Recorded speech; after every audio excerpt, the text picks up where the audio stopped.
Ravi cigarettes ఎక్కువగా కాలుస్తూ ఉంటాడు. అలాగే పార్క్లో కూర్చొని ఒకరోజు సిగరెట్ కాలుస్తూ ఉండగా, బాబు, ఇక్కడ చిన్నపిల్లలు ఉన్నారు కదా, సిగరెట్ వల్ల వాళ్ళకి చాలా ప్రమాదం ఉంటుంది. నువ్వు పక్కకి వెళ్ళి కాల్వచ్చు కదా.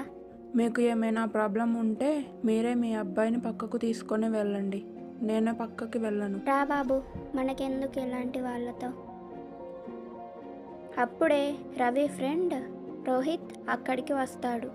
రవి దగ్గరికి వచ్చిన రోహిత్ రవితో ఇలా అంటాడు. ఏరా రవి, ఆ ఆంటీ చూడు ఎంత బాధపడి వెళ్ళిపోయారో. పిల్లలు తిరుగుతున్న ఏరియాలో అయినా సిగరెట్ కాల్చడం మానేయరా. అలా సిగరెట్ కాలుస్తూ ఉంటే నీతో పాటు చుట్టూ ఉన్న వాళ్ళకు కూడా చాలా ప్రమాదం ఉంటుంది.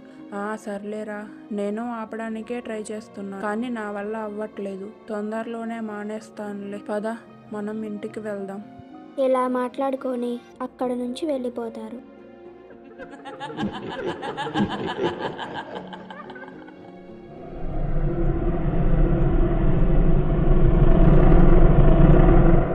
సరే అమ్మా, నేను ఇక్కడ బాగానే ఉన్నాను. మీరు కూడా టైంకి తినండి. నా గురించి ఏం బెంగ పెట్టుకోకండి. రేవంత్, ఎవరో కాలింగ్ బెల్ కొడుతున్నారు, వెళ్ళి చూడరా. నేను పడుకున్నా కదా. ఇప్పుడు ఎవర్రా మన రూమ్కి వచ్చేది? సరే, నేను వెళ్ళి చూస్తాలే, నువ్వు పడుకో.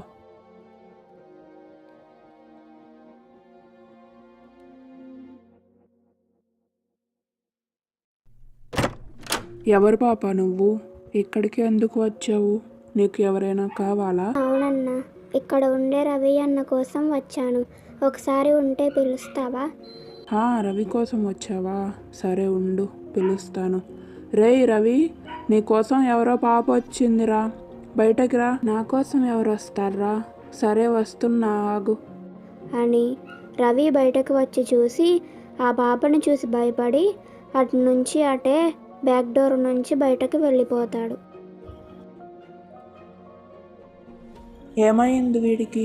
సరే పాప, వాడికి అర్జెంట్ వర్క్ ఉన్నట్టుంది, అందుకే వెళ్ళిపోయాడు. నువ్వు రేపు రా. అలాగే అన్న, నేను రేపు అని చెప్పి ఆ పాప అక్కడి నుంచి వెళ్ళిపోతుంది. అప్పుడు రోహిత్ రవికి ఫోన్ చేసి, ఏంట్రా రవి, అలా వెళ్ళిపోయావు సడన్గా? ఏం లేదురా, చిన్న వర్క్ పడింది అర్జెంటుగా, అందుకే వచ్చేసాను. సరే, ఆ పాప వెళ్ళిపోయిందా? వెళ్ళిపోయిందిరా. సరేరా, నేను ఇంటికి వస్తున్నా. ఆ రోజు రాత్రి రవికి సిగరెట్ కాల్వాలి అనిపించి బయటకు వెళ్తాడు. ఏంటి ఆ సౌండ్? ఇక్కడ ఎవరూ లేరు కదా, ఎక్కడి నుంచి రేయ్ రోహిత్, రోహిత్, అక్కడ దయ్యం ఉందిరా, అక్కడ దయ్యం ఉందిరా, నన్ను చంపేసిద్దిరా, అది నా కోసమే వచ్చిందిరా. దయ్యం ఉండడం ఏంట్రా? ఏం మాట్లాడుతున్నావు? అయినా ఇంత నైట్ అక్కడికి ఎందుకు వెళ్ళావు? ఒంటరిగా ఉంటే అలాంటి ఆలోచనలే వస్తాయి. పద, లోపలికి వెళ్దాం. అరే నిజంరా, నా మాట నమ్మరా, అక్కడ దయ్యం ఉందిరా. ఆపరా, ఈ రోజుల్లో కూడా దయ్యాలు భూతాలు ఏంటి? ఇప్పటికే చాలా లేట్ అయ్యింది, రేపు ఆఫీస్కి వెళ్ళాలి. ఇప్పుడు లేట్గా పడుకుంటే మళ్ళీ రేపు మార్నింగ్ లేట్గా లెగుస్తాం. పద, వెళ్ళి పడుకుందాం అని చెప్పి రోహిత్ రవిని లోపలికి తీసుకొని వెళ్తాడు.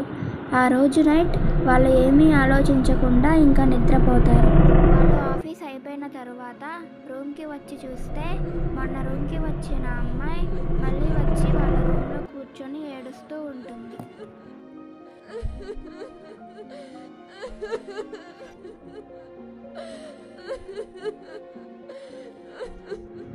అప్పుడు రోహిత్ రవితో, రే రవి, ఎవర్రా ఈ అమ్మాయి? మొన్న నీ కోసం వచ్చింది, నువ్వేమో అలా వెళ్ళిపోయావు. ఇప్పుడేమో ఏకంగా రూమ్కే వచ్చేసింది, అది కూడా మనం లేకుండా. కీ కూడా వేసినట్టే ఉంది. ఈ అమ్మాయి ఎవరు? అడినేమడుగుతావు, నన్ను అడుగు, నేను చెప్తాను. 5 సంవత్సరాల క్రితం మా ఇంటిపై రెంట్కి ఉండేవాడు. నేను చిన్నపిల్లని కావడంతో రోజు ఆడుకోవడానికి వస్తూ వెళ్తూ ఉండేదాన్ని. రెంట్కి రూమ్ పైన ఉండి రోజు సిగరెట్ కాలుస్తూ ఉండేవాడు.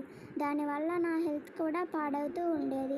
దాన్ని గమనించిన అమ్మ, బాబు సిగరెట్ కాల్చకు అని ఎంత చెప్పినా దీన్ని వినిపించుకోలేదు. దానివల్ల నాకు క్యాన్సర్ వచ్చి నేను చనిపోయాను. ఆ తర్వాత కూడా మారకుండా ఇలాగే చిన్నపిల్లలు ఉన్నారు అని కూడా చూడకుండా సిగరెట్ కాలుస్తూనే ఉన్నాడు. ఇలాంటి వాళ్ళని వదిలిపెడితే ఇంకా ఎంతమంది ప్రాణాలనైనా తీస్తారు. వీడిని నేను చంపేస్తాను. సిగరెట్ అన్నావు కదరా, వెళ్ళి ఆ పొగలోనే చావు అని చెప్పి పొగతో నిండి ఉన్న గదిలోకి రవిని విసిరివేస్తుంది. పొగతో నిండి ఉండడం వల్ల ఆ గదిలో రవి ఉండలేక ఉక్కిరిబిక్కిరి అయిపోతాడు. రే రోహిత్ నన్ను కాపాడరా, ఇక్కడ ఊపిరి అస్సలు ఆడట్లేదురా, ప్లీజ్ రా, చనిపోయేలా ఉన్నాను, కాపాడరా. కానీ ఆ దయ్యం రోహిత్ని కాపాడనివ్వదు. అందువల్ల రవి ఊపిరి ఆడక ఆ రూమ్లోనే పడి చనిపోతాడు. పోయిన తరువాత ఆ దయ్యం కోరిక తీరడంతో ఆ దయ్యం కూడా అక్కడి నుంచి వెళ్ళిపోతుంది. ఓకే గైస్, వీడియో నచ్చితే లైక్ చేసి సబ్స్క్రైబ్ చేసి పక్కనే ఉన్న బెల్ ఐకాన్ని ఆల్లో పెట్టుకోండి.